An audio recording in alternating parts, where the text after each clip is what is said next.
Hello, good morning, students. Today we are going to study the central idea of the poem Sympathy of class 9th. Actually बेटा central idea का size बड़ा है, देख के आपको घबराना नहीं है। इसलिए नहीं घबराना, जब हम लोग 10 लाइन याद करते हैं किसी चैप्टर की, किसी समरी ऑफ द पोएम की या सेंट्रल आइडियाज की, तो एग्जामिनेशन हॉल में जाने के बाद हम 10 में से 5 या 6 लाइन लिखते हैं। सो सीरियसली लैंग्वेज इसकी काफ़ी चेंज कर दी है हमने, आपको बड़ा इजी लगेगा, उसमें कोई भी डिफ़िकल्ट वर्ड नहीं है। आपको बहुत ध्यान से एक एक शब्द को पढ़ना है, आपको बहुत आसानी से ये सेंट्रल आइडिया लर्न हो जाएगा। सबसे पहली चीज़, 2 लाइन जो है सेंट्रल आइडिया में, ये तो आपकी सेम है बेटा, देखेंगे कैसे।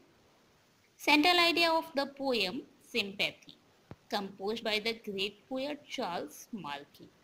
देखें बेटा, ये तो हर जगह हर पोइट्री में यहाँ तक तो लिखना ही है, बस सिर्फ चैप्टर का नाम यानी पोइट्री का नाम और पोएट का नाम, दो चीजें चेंज हो जाएंगी, बाकी तो सारी चीजें as it is same way में चलेंगी जैसी इसमें है, ठीक है। So central idea of the poem sympathy यानी सिंपैथी नामक कविता का सारांश, composed by great poet Charles Mackay, जो चार्ल्स मार्के नामक एक महान कवि के द्वारा लिखी गई है। In this poem the poet expresses his pain and sadness. इस कविता में द पोएट यानी कवि एक्सप्रेसेस यानी प्रकट करता है, हिज पेन अपना दर्द, एंड सैडनेस और अपना दुख। इस कविता में जो पोएट हैं मिस्टर चार्ल्स मार्के, ये अपना कष्ट और अपना दुख, अपना दर्द और अपना दुख व्यक्त करते हैं। वन डे, एक दिन, पोएट वॉज इन ग्रीफ, जो पोएट है ये बहुत कष्ट में थे। And a rich man help him, और एक अमीर आदमी ने इनकी मदद की। Who was passing from his way, who was passing जो कि गुजर रहा था, कहाँ से, फ्रॉम हिज वे उसके रास्ते से, किसके रास्ते से, पोएट के रास्ते से। एक अमीर आदमी जो पोएट के रास्ते से गुजर रहा था, उसने पोएट की मदद की। The rich man give the money to the poet, वो जो रिच मैन था उसने पोएट को क्या दिए, पैसे दिए। Give the money to the poet, उसने पोएट को पैसे दिए। But did not say any word of sympathy to him, लेकिन उसने उससे एक भी सिंपैथी वाला शब्द नहीं कहा। सिंपैथी से मतलब बेटा सहानुभूति। Poet sorry when poet got well, जब पोएट अच्छा हो गया, उसकी स्थिति में सुधार हो गया, he gave back the money to the rich man, उसने उस अमीर आदमी को उसके पैसे वापस दे दिए। एंड से थैंक्स, और उससे धन्यवाद कहा। इतना आपको समझ में आ गया। Once again the poet was in grief, एक बार फिर से पोएट एक कष्ट में था।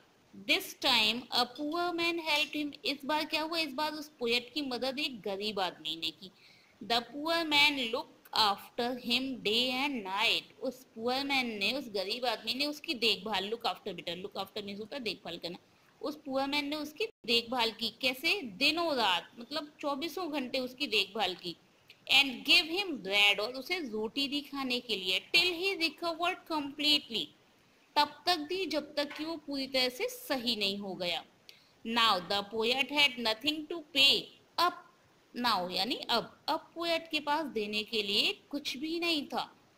The poor man for his sympathy, कि वो उस गरीब आदमी को कुछ दे दे उसकी सहानुभूति के बदले में। एंड केयर, और उसकी देखरेख के बदले में। एज इट वॉज अनरिपेएबल, क्योंकि ये जो उसने किया था, उसे जो सिंपैथी के वर्ड बोले थे, जो उसकी देखभाल की थी, उसे खाने के लिए खाना दिया था, ये चीजें बेटा अनरिपेएबल थी, इनका कोई मोल नहीं होता, इन्हें कोई चुका नहीं सकता है। अगर किसी ने आपके साथ कोई अच्छा काम किया है तो आप उसके ऋणी रहेंगे, हमेशा आपको उसका कृतज्ञ रहना चाहिए। And far valuable then gold, और जो सिंपैथी है, सिंपैथी कैसी है, फार वैल्यूएबल, कहीं ज्यादा अच्छी है, किससे, गोल्ड से। यहाँ बेटा गोल्ड से मतलब मनी से है, यानी जो सहानुभूति है वो पैसे से, धन से कहीं ज्यादा बड़ी है। Sympathy is a divine quality, sympathy जो है ये कैसी क्वालिटी है बेटा, ये एक डिवाइन क्वालिटी है, यानी दैवीय शक्ति है, एक दैवीय विशेषता है। सभी के अंदर सिंपैथी नहीं होती, सिंपैथी सिर्फ उनके अंदर होती है जो सच में काइंड हार्टेड होते हैं। एक व्यक्ति होता है जो किसी जीव की हत्या करता है, और एक व्यक्ति होता है जो किसी जीव की जान बचाता है। Thank you.